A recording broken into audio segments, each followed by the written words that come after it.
अमीर जमात इस्लामी पाकिस्तान की तशरीफ़ आवरी पर उनको और उनके हमराह पूरे वफ़द को दिल की गहराइयों से खुशामदीद कहता हूँ। और उन्होंने हमें इज़्ज़त बख्शी है, वो तशरीफ़ लाए हैं। मैं चाहूँगा कि हमने जो मुशावरत की है, कुछ उमूर पर जो हमने गुफ्तगू की है, तो उस हवाले से वो मीडिया को आगाह कर दी। बहुत शुक्रिया। औज़ु बिल्लाहि मिनश शैतानिर रजीम, बिस्मिल्लाहिर रहमानिर रहीम। आज हम अपने वफ़द के हमरा यहाँ हाज़िर हुए मौलाना फज़लुर रहमान साहब की खिदमत में,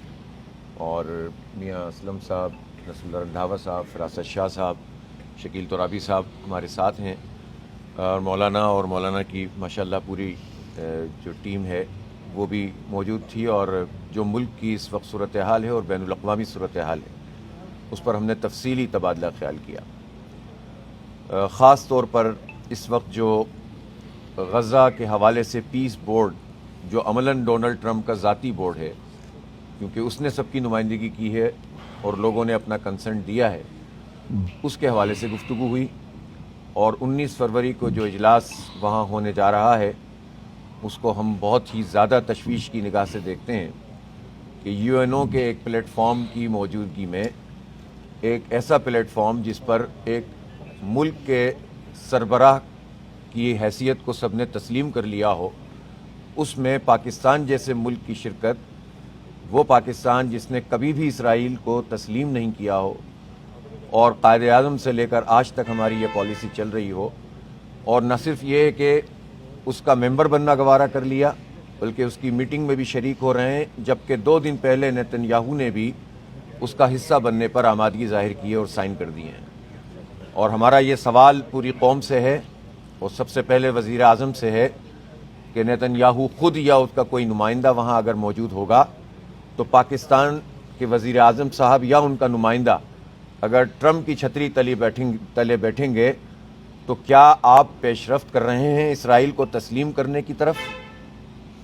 आपके पास क्या दलील है सिवाय इसके कि आप कहें कि यूएनओ में भी तो हम बैठते हैं, तो यूएनओ में तो हम बाइकआउट करते हैं, और यूएनओ एक इंटरनेशनल फोरम है, एक चार्टर के तहत है, किसी एक फ़र्द का बनाया हुआ फोरम नहीं है, इसलिए ये दलील तो वैसे ही मुनासिब नहीं है। दूसरी बात यह है इसी से मुत्तसिल कि जो इंटरनेशनल स्टेबलाइजेशन फोर्स है, जिसके बारे में बहुत सारे ममालिक को कहा गया है कि वो इसका हिस्सा बने, और पाकिस्तान से भी कहा गया है, अगरचे कि हुकूमत बार बार ये बात कह रही है कि हमने अभी फ़ैसला नहीं किया,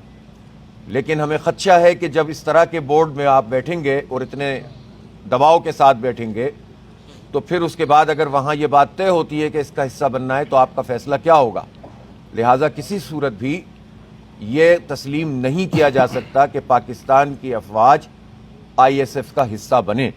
इसलिए कि अगर गज़ा में कोई फ़ौज जाएगी तो वो इसराइल से तो लड़ेगी नहीं,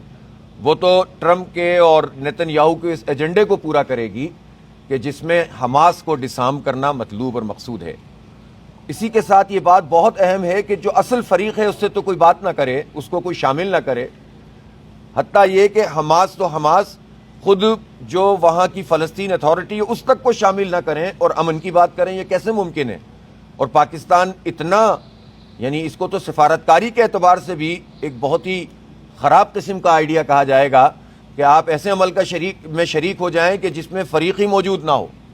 तो लिहाजा इसको कबूल नहीं किया जा सकता। इसी तरह से हमने पाकिस्तान में अमन के हवाले से खैबर पख्तूनख्वा और बलूचिस्तान में इस वक्त बदअमनी की जो सूरत हाल है उस पर बात की है, और इसी तरह अफ़गानिस्तान के साथ अपने ताल्लुकात को बेहतर बनाने के लिए जो किरदार भी अदा किया जा सकता है वो करना चाहिए, और पाकिस्तान को किसी भी सूरत में किसी ऐसी जंग में नहीं जाना चाहिए जिसका फ़ायदा पाकिस्तान और अफ़गानिस्तान के अवाम को नहीं बल्कि बैनुल अक़वामी क़ुव्वतों को होगा। चुनाचा हमारी सारी गुफ्तगू के बाद हम इस नतीजे पर पहुँचे हैं कि मुशावरत का अमल भी जारी रहेगा और उसके साथ साथ इक़दामात भी इंशाअल्लाह हम करेंगे, और आने वाले दिनों में अगर हुकूमत अपने रवैये पर नज़रसानी नहीं करती तो फिर उसके बाद अवामी सतह पर भी हम बहुत बड़ी जो है वो सरगर्मियाँ मुनक़िद करेंगे, और ये पूरे पाकिस्तानी कौम को भी इसमें शरीक करेंगे, और इसके साथ साथ दीनी तबक़ात को और हर उस बाज़मीर फ़र्द को जो किसी भी जमात से ताल्लुक़ रखता हो और इस एजेंडे पर हमारे साथ اتفاق کر سکتا ہو اس کو بھی شریک کریں گے۔ تو یہ آج کی اس پوری نشست میں گفتگو ہوئی ہے۔ میں مولانا فضل الرحمان صاحب سے ہی گزارش کروں گا کہ تفصیل سے ارشاد بھی فرمائیں اور آپ اپنی جو ہے وہ میڈیا کے سامنے اپنی گفتگو بھی رکھیں۔ بسم اللہ الرحمن الرحیم۔ بالکل میں انڈورس کرتا ہوں جناب حافظ نعیم الرحمان صاحب کی پوری گفتگو کو اور ان کے تمام نکات کو۔ 19 فروری کو جو ٹرمپ کے بنائے ہوئے بورڈ آف پیس کا اجلاس ہونے جا رہا ہے، تو ایک تو ہم اس پہ اتفاق کر رہے ہیں کہ یہ اقوام متحدہ کو بائی پاس کرنے کا ایک عمل ہے اور اس کے متوازی دنیا کو ایک نیا نظام دینے کی کوشش ہے جو عالمی ادارے کی اہمیت کو ختم کر رہا ہے، اس کی افادیت کو چیلنج کر رہا ہے۔ اور پھر ہماری حکومت پارلیمنٹ کے فلور پر کہہ چکی ہے کہ 20 نکات میں اور اس ایجنڈے میں تبدیلی لائی گئی تھی۔ اس کے ایجنڈے پر اعتراض کرنے کے باوجود اس فورم پر جانا اور اس میں شریک ہونا، یہ کسی قیمت پر بھی سفارتی حوالے سے جائز امر نہیں ہو سکتا۔ اسی طریقے سے اگر نیتنیاہو جو غاصب بھی ہے، قاتل بھی ہے، سفاک بھی ہے اور گزشتہ 2-3 سالوں میں 70,000 سے زیادہ فلسطینیوں کو شہید کیا گیا، ان کا خون بہایا گیا، 1.5 لاکھ سے زیادہ لوگوں بے گھر کر دیا گیا، اور ہر چند کے وہاں پر نام تو قیام امن کا ہے اور ہمارے حکمران بھی کہتے ہیں ہم تو امن آج آپ کو یاد آ گیا جب ان پر سب کو گزر چکی ہے، جب وہ کھنڈر بن گئے ہیں، جب ان کے لاشیں جو ہیں وہ ملبوں کے نیچے دبی ہوئی ہیں ابھی تک، جہاں کے بچوں کو، جہاں کے ماؤں بہنوں کو، جہاں کے بزرگوں کو جنازے تک نصیب نہیں ہو سکے۔ آج ہم اس سفاک کے ساتھ جا کر کہتے ہیں کہ ہم امن کے لیے جا رہے ہیں۔ آپ نے کوئی ہاتھ نہیں روکا ان کا۔ اور اسلامی برادری سے بھی ہم اپیل کرتے ہیں کہ وہ ان حالات میں اپنی ملی غیرت کا مظاہرہ کریں، امت کے ضمیر کا احترام کریں اور کسی طریقے سے بھی اسلامی دنیا کو اس میں شرکت نہیں کرنی چاہیے۔ جس طرح اقوام متحدہ میں نیتنیاہو کی تقریر پر سب نے بائیکاٹ کیا اور ہاؤس چھوڑ کے چلے گئے، ہمیں آج اس میں مزید تقویت پیدا کرنی ہے، اس سوچ میں تقویت پیدا کرنی ہے اور اس کے لیے عملی اقدامات ہم نے اس طرح اٹھانے ہیں کہ جس سے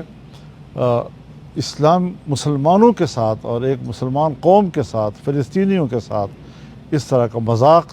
عالمی سطح پہ نہ کر سکیں۔ عالمی قوتیں مذاق کر رہے ہیں، ہمارے خون کا مذاق کر رہے ہیں، ہمارے لاشوں کا مذاق کر رہی ہیں اور ہمارے حکمران اس پہ شریک ہو رہے ہیں۔ کتنی بری بات ہے، ناقابل قبول ہے یہ بات ہے جی۔ دوسری بات یہ ہے کہ اگر حکمران بضد ہیں کہ ہم نے امریکی غلامی کرنی ہے تو پھر ہمارا بھی ایک ماضی ہے، ہم نے بھی آزادی و حریت اور حق گوئی کی جو تاریخ رقم کی ہے، ہم ایک بار پھر اسے دہرانے کے لیے میدان میں نکلنے پر مجبور ہو جائیں گے۔ اور ہر چند کے آج ہماری پہلی ملاقات ہے اور ہم ابتدائی گفتگو کر رہے ہیں اور ہم نے آنے والے دنوں میں مستقل طور پر مشاورت کے عمل پہ اتفاق کیا ہے۔ یہ کوئی بعید نہیں ہے کہ ہم ایک صف ہو کر ان اقدامات کے خلاف میدان عمل میں آئیں اور ایک قومی سطح کا ہم کردار ادا کریں۔ میں اعلان کرتا ہوں کہ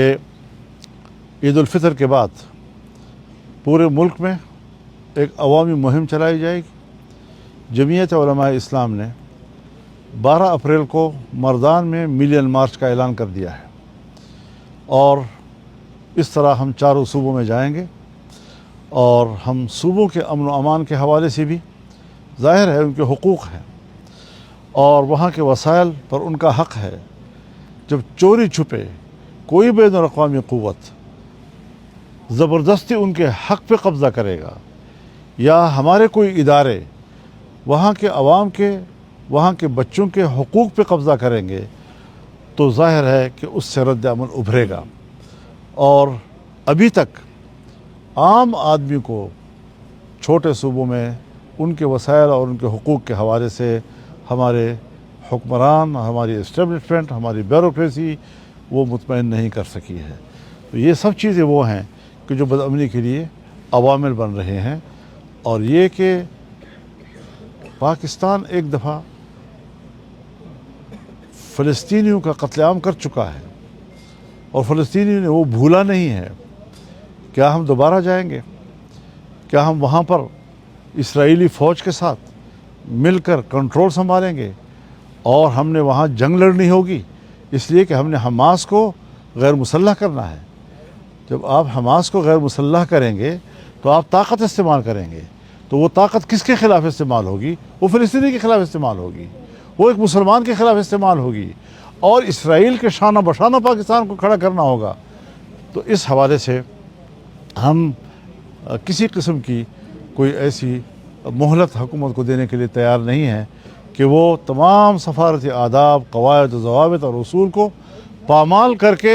आलमी क़ुव्वतों की प्रॉक्सी बनने की कोशिश करे। हम आज़ाद मुल्क हैं, ख़ुद मुख्तार हैं और एक आज़ाद कौम की नुमाइंदगी अगर वो करना चाहते हैं तो फिर उनको अपने अतवार बदलने होंगे और इन अतवार के साथ हम हुकूमत को फिर चलने नहीं देंगे। हम वाज़ेह तौर पर अपना मौक़िफ़ सामने ला रहे हैं और हम दीगर जमातों के साथ भी जो हमारे हम ख्याल हैं, हमारे हम फ़िक्र हैं, और हम ये भी चाहते हैं कि पाकिस्तान की एक नाकाम सफारती कि इंडिया से भी दुश्मनी, अफ़गानिस्तान की तरफ से भी हम दुश्मनी, चाइना भी नाराज़, ईरान से भी हमारे ताल्लुकात तहफ़्फ़ुज़ात के दबाव में, और आज अमेरिका ईरान पर भी हमला करने की तरफ जा रहा है। वहाँ बराह रास्त कार्रवाई की बातें हो रही हैं और अफ़गानिस्तान में रूस और चीन की सरमायाकारी एक लम्हे के लिए अमेरिका को कबूल नहीं है, उसके लिए वो पाकिस्तान को बतौर प्रॉक्सी इस्तेमाल करना चाहता है। तो हमें इस हवाले से गिरदपेश के ताल्लुकात को देखना होगा। सफारती हवाले से हमें उसके लिए अपनी पॉलिसी में तब्दीलियाँ लानी होंगी। हम अफ़गानिस्तान की हुकूमत से भी कहना चाहते हैं कि पाकिस्तान के साथ बेहतर ताल्लुकात के लिए वो इक़दामात करें, बातचीत का रास्ता इख्तियार करें, और अगर मुल्क के अंदर ऐसे लोग हैं कि जो दोनों मुल्कों के दरमियान ताल्लुकात की बेहतरी के लिए किरदार अदा कर सकते हैं, तो उसके लिए भी हमें तैयार रहना चाहिए, ताकि हम ख़ित्ते में अपने मुसलमान भाइयों के साथ किसी इस्लामी मुल्क के साथ इस किस्म की सूरत हाल से दो चार ना हों। और अगर पाकिस्तान में मुसल्लह गिरोहों की कार्रवाइयाँ हैं और उस पर कोई तहफ़्फ़ुज़ात हैं, तो हमें ईरान से भी बात करनी चाहिए, हमें अफ़गानिस्तान से भी बात करनी चाहिए, और मसले का एक ऐसा पायदार हल हमें तलाश करना होगा कि हम एक मुस्तकिल पड़ोसी के तौर पर और पुरअमन पड़ोसी के तौर पर एक दूसरे के साथ ज़िंदा रह सकें और बक़ाए बाहमी की तसव्वुर की बुनियाद पर हम एक दूसरे के साथ ज़िंदगी गुजार सकें। ये गुजारिश आती है। मौलाना ये बताइएगा कि इस वक्त जो सबसे बड़ा इशू है वो यकीनन दहशतगर्दी के हवाले से है। पाकिस्तान तहरीक इंसाफ भी अगरचा सूबाई हुकूमत उनकी मुखालफत कर रही है। एक तो ये क्लियर कर दें कि JUI और जमात इस्लामी क्या दहशतगर्दी के ख़िलाफ़ जो ऑपरेशन है उसकी हमायत करते हैं, और दूसरा अफ़गानिस्तान पाकिस्तान को कोई गारंटी देने के लिए तैयार नहीं है कि वहाँ से उसकी सरज़मीन पाकिस्तान के ख़िलाफ़ इस्तेमाल नहीं होगी।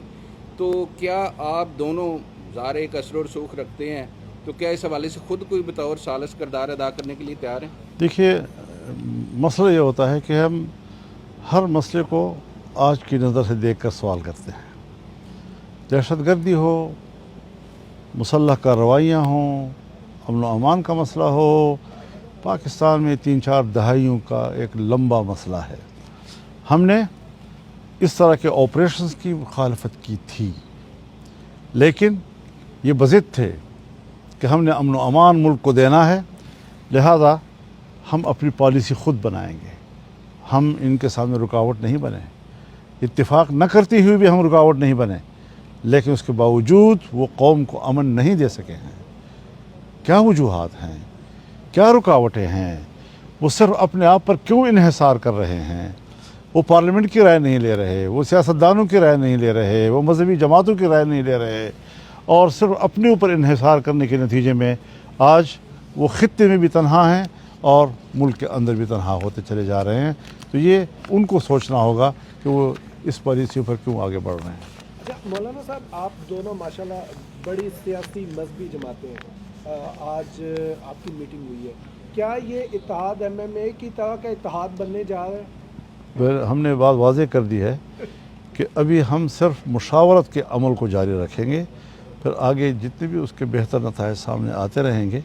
उसको हम समेटते रहेंगे इंशाअल्लाह। बहुत शुक्रिया। मौलाना साहब, जब सऊदी अरब जा रहा हो बोर्ड ऑफ पीस में और तुर्की भी जा रहा हो, तो पाकिस्तान जैसे मुल्क के लिए मतलब आप क्या समझते हैं, कोई रास्ता बच जाता है? क्योंकि हुकूमत भी यही बात कर रही है कि अगर सऊदी अरब जा रहा है, तुर्की भी जा रहा है, तो हमारे पास कोई ऑप्शन नहीं है। तो क्या हम तमाम मामलात में उनकी पैरवी करते हैं? क्या हम एक आज़ाद मुल्क की हैसियत से अपना मौक़िफ़ नहीं रखते? हमने आलमी जो दुनिया में जो कुछ हो रहा है उसके दबाव में आकर फैसले करने होते हैं। पाकिस्तान लीडिंग पोजीशन में है, क़यादत करने वाला मुल्क है। वो सऊदी अरब को भी कन्विंस कर सकता है, वो तुर्की को भी कन्विंस कर सकता है, और उसकी राय तमाम इस्लामी बिरादरी पर असरअंदाज हो सकती है अगर उसने डट कर एक फ़ैसला किया तो। मुल्ला साहब, क्या ये अच्छा नहीं है कि अगर मुस्लिम ममालिक की फ़ौज को गज़ा के अंदर या फ़लस्तीन में अपने पाँव जमाने का मौका मिल जाए? बाज़ औक़ात हम देखते हैं कि इस्लाम में भी बाज़ ऐसे मुआहदे करने पड़ते हैं। अगर आपको इस रोशनी से देखें कि तुर्की का और फ़लस्तीन का हमेशा से पुराना एक लिंक रहा है, और इसराइल ने जो है तहफ़्फ़ुज़ात का इज़हार किया है कि तुर्क फ़ौजियों के बूट गज़ा की सरजमीन पे नहीं आने चाहिए, और पाकिस्तान ने भी कहा है कि अगर तुर्क की फ़ौज नहीं जाएगी तो पाकिस्तान भी अपनी फ़ौज नहीं भेजेगा। अगर आप इसको बड़े पर्सपेक्टिव में देखें तो क्या ये बेहतर नहीं होगा कि पाकिस्तान या मुस्लिम फ़ौज जो है वो कम से कम गज़ा में मौजूद तो होगी, और ये मुस्तकबिल में इसके कोई दूरअसर नहीं जी, इसकी क़यादत भी अमेरिका के हाथ में होगी, कमांड भी अमेरिका के हाथ में होगा, फैसले भी अमेरिका के हाथ में होंगे, और हम सिर्फ उनके लिए इस्तेमाल होंगे। फिर वहाँ पर उस ताकत की मौजूदगी में इनके पास अभी इनकार का हिम्मत नहीं है, तो आगे जाकर क्या करेंगे जी। लिहाजा हमें बर वक्त एक सही फ़ैसला करना चाहिए। अगर हमने किसी ज़माने में कहा था कि हम इराक़ फ़ौज नहीं भेजेंगे, तो हम आज भी कह सकते हैं कि इस तरीके से फ़ौज बनाकर गज़ा पे कब्ज़ा करना, ये तो ऐसा है जैसे कि एक भेड़ को भेड़िए के मुंह से तो निकाल लिया, लेकिन घर में ले जाकर उस पर ख़ुद अपना छुरा, तो उसने कहा मेरे लिए क्या फ़र्क है जी, वहाँ से छुड़ा लिया, ख़ुद आपने छुरा मेरे गले में फेरने लग गए हो। तो ये तो ऐसे ही है कि आप इसराइल से उसको छुड़ाने के बाद फिर दोबारा इसराइल के हवाले कर देते हैं और उसी छुरे से उनको ज़बह करते हैं। तो मेरे ख्याल में तवाज़ुन नहीं है मामलात में,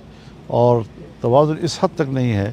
कि फिर हमें उम्मत मुस्लिमा और पाकिस्तानी कौम के ज़मीर के मुताबिक अपनी भरपूर आवाज़ बुलंद करनी होगी।